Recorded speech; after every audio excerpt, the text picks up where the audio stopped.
talking, has this affected the numbers of people we're seeing? Um,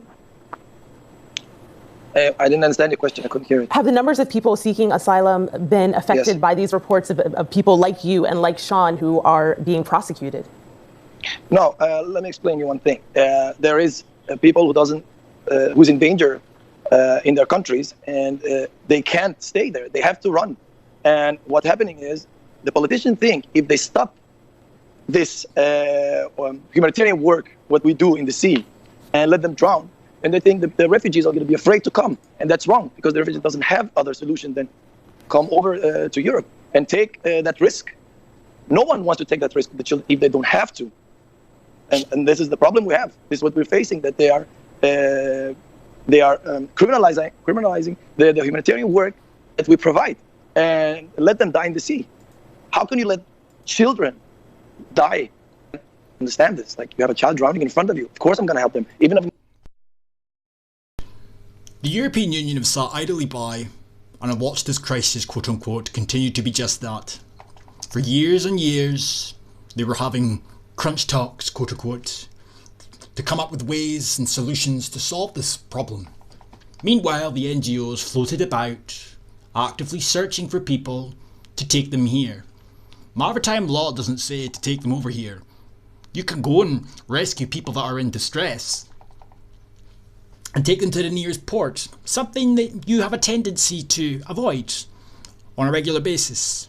Tunisia, for example.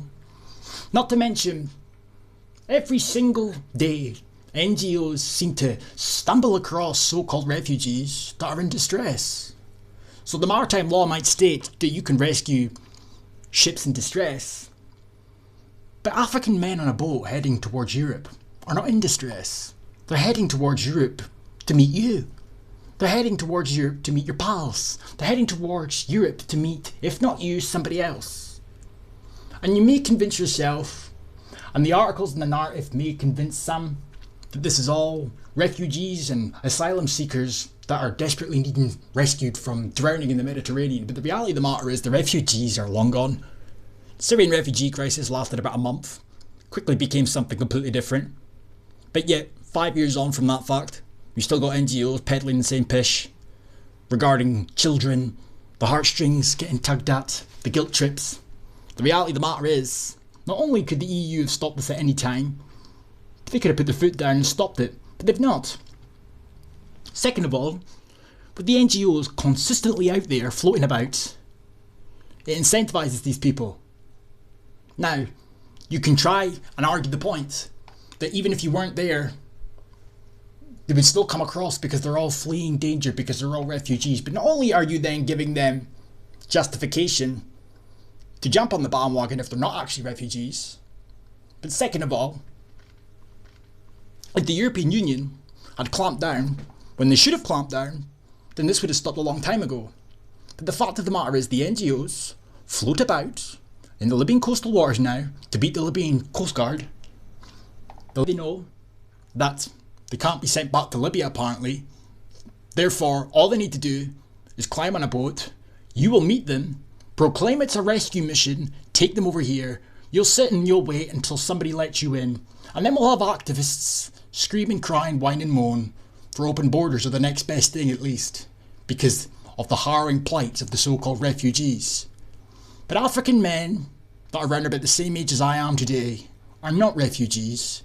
And just because Baldi Sajid Javid intends to extend refugee programs to Africa as of the next year or so, that doesn't dissuade from the fact that they're not refugees.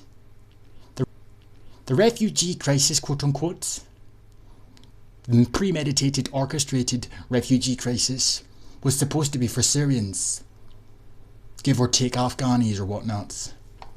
Not people from Gambia, not people from the Congo, not people from Africa in general. So you can sit there and try and turn the waterworks on all you want. They want to give me a life sentence for that. Of course I'm going to jump into the water and rescue that child.